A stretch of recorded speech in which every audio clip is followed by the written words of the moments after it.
कि अमेरिका के राष्ट्रपति ट्रंप हमारे मित्र हैं, लेकिन मित्र हमारे लगातार पाबंदियां लगा रहे हैं हमारे आपके ऊपर। न केवल पाबंदियां लगा रहे हैं, बल्कि हमारे कारोबार को भी रोकने का काम कर रहे हैं।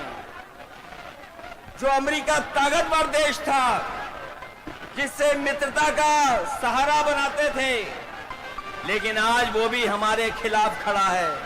केवल अमेरिका नहीं, बल्कि दुनिया के तमाम देश जो हमारे मित्र देश थे, आज हमारे खिलाफ खड़े हैं। कोई हमारा सहयोग मदद करने नहीं आ रहा है। आज जो डीजल पेट्रोल महंगा है, बताओ उसका जिम्मेदार कौन है? जो लोग कहते थे डॉलर नीचे जा रहा है, डॉलर लुढ़क रहा है, बताओ हमारे मिथिला के धरती के रहने वाले लोग, बताओ मिथिलांचल के हमारे बुजुर्ग नौजवान, यही बीजेपी के लोग कहते थे कि डॉलर नीचे आ रहा है, महंगाई ऊपर बढ़ रही है। बताओ आज डॉलर कहां पहुंच गया है? जमीन पर हमारे रुपया को पहुंचा दिया कि नहीं पहुंचा दिया?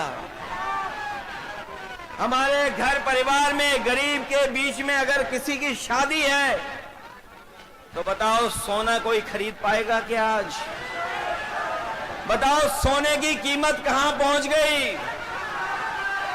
अगर हमारी बहन की शादी हो, बेटी की शादी हो, परिवार में किसी सदस्य की शादी हो, तो बताओ क्या हम छोटी से छोटी चीज भी क्या शादी में दे पाएंगे उसको? कौन जिम्मेदार है इसके लिए? तो जब बीजेपी जिम्मेदार है, तो आप लोग सावधान रहोगे कि नहीं रहोगे? बीजेपी की कई टीमें लड़ रही हैं। कोई ए टीम है, कोई बी टीम है, एक पी टीम भी है। बताओ सावधान रहोगे कि नहीं रहोगे? उनकी बी टीम से, सी टीम से, और एक पी टीम भी है। बताओ बीजेपी और पीकेपी को सबक सिखाओगे कि नहीं सिखाओगे? इन लोगों से सावधान हो कि नहीं? आज महंगाई कहां है? नौकरी रोजगार कहां है? और जब चुनाव आया है, तो बीजेपी के लोग कह रहे हैं जब 1 करोड़ नौकरी देंगे। बताओ बीजेपी की दिल्ली में है सरकार, 10 साल से सरकार है। 10 साल की सरकार में कितने नौजवानों को नौकरी रोजगार दिया है? और जो नौजवान हमारा मेहनत करके, परिश्रम करके, भाग दौड़ करके फौज की सम्मान की नौकरी पाता था, उस नौकरी को भी छीनने का काम अगर किसी ने किया है, तो भारतीय जनता पार्टी के लोगों ने किया है। आज फौज में भी हमारी पक्की नौकरी नहीं है।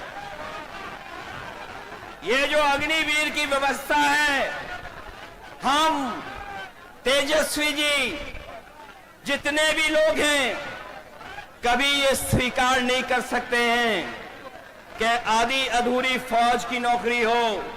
हम आपको भरोसा दिलाते हैं, तेजस्वी जी ने जो प्रण लिया है, वो हम आपको याद दिलाते हैं। पहले भी इन्होंने नौकरी दी, और इस बार उन्होंने तय किया है कि हर परिवार के सदस्य को हम लोग नौकरी देने का काम करेंगे, उन्हें नौकरी दिलाने का काम करेंगे। न केवल नौकरी, बल्कि हमारी माताएं बहनें जो हैं, जो गरीब हैं, परिवार जिनका चल नहीं पा रहा है, गरीबी का सबसे ज्यादा सामना, महंगाई का सबसे ज्यादा सामना हमारे घर परिवार की माताएं बहनों को सामना करना पड़ता है।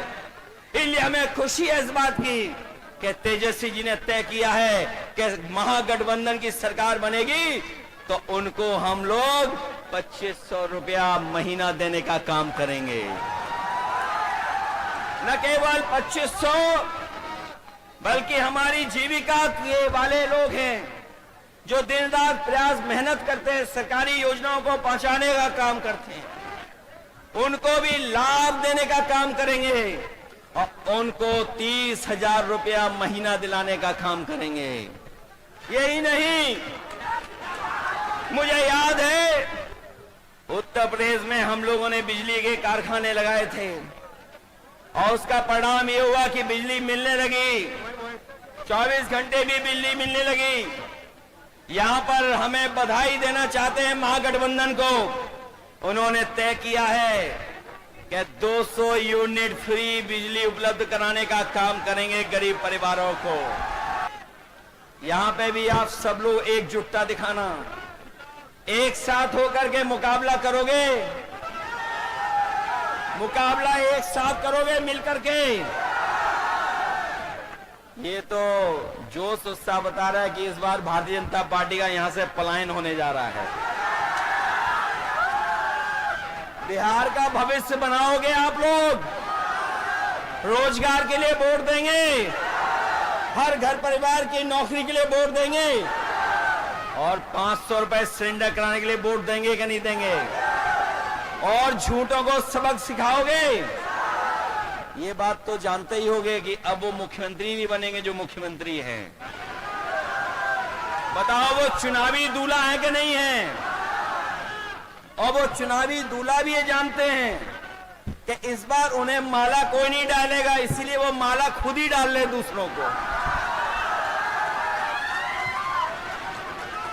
ये बात तो समझ गए। और अगर नहीं समझे हो तो बताओ महाराष्ट्र में क्या हुआ? बताओ, जिसको मुख्यमंत्री के नाम से चुनाव लड़े लेकिन बीजेपी ने उनको मुख्यमंत्री नहीं बनाया, मध्य प्रदेश में भी नहीं बनाया, बिहार में भी नहीं बनाएंगे। इसलिए महागठबंधन के लोगों, हम आपसे अपील करना चाहते हैं कि इस चुनाव को अपना चुनाव समझना, अपने भविष्य का चुनाव समझना, अपने नौजवानों की तरक्की और खुशहाली का चुनाव समझना और इस देश को बनाने के लिए चुनाव समझना, क्योंकि बिहार का परिणाम ही दिल्ली की सरकार को हिला देगा। सरकार नहीं चलने वाली। बताओ, बिहार से हारने के बाद दिल्ली की सरकार कैसे चलेगी? बताओ। इसलिए बिहार के लोग न केवल यूपी का भविष्य बनाएंगे, बिहार का भविष्य बनाएंगे, बल्कि देश का भी भविष्य बनाने का काम करेंगे। इसलिए नया अध्याय लिखिए और अपनी सरकार बनवाइए, अपनी सरकार बनाइए। कभी सांप्रदायिकता ने मुकाबला नहीं किया, सांप्रदायिकता ने कभी यहां पर जीतने का काम नहीं किया है। हमेशा बिहार ने सांप्रदायिकता को हराया है। और आर्थिक न्याय के अध्याय को लिखिए। सामाजिक न्याय की लड़ाई जो आपने लड़ी है, आपको फिर मौका मिलने जा रहा है कि आप अपने सामाजिक न्याय के राज की स्थापना के लिए यहां पर सरकार बनाने का काम करें। और जो हमारी संस्कृति और जो हमारे भारत की पहचान रही है कि हम सब मिल के रहे हैं, चाहे कोई कितनी भी ताकत के लोगों ने कोई भी प्रयास किया हो, लेकिन हम हिंदू, मुस्लिम, सिख, ईसाई सब मिलकर के रह करके इस देश को मजबूत बनाने का काम किए हैं। हमें पूरा भरोसा है कि इस चुनाव में आप भोला यादव जी को जिताने का काम करेंगे। इसके साथ साथ हमारे दूसरे प्रत्याशी हैं जो संतोष कुशवाहा जी, जिनके कार्यक्रम में मैं नहीं पहुंच पाया मौसम की वजह से। पूर्णिया के हमारे महागठबंधन के प्रत्याशी हैं, उनको भी जिताना। वहीं अरुण कुशवाहा हैं जो महागठबंधन के प्रत्याशी हैं, उनकी भी मदद करना और साथ ही साथ भोला यादव जी को ऐतिहासिक वोटों से जिताने का काम करना। जिताइए इन्हें अच्छे वोटों से, जिताइए इनको।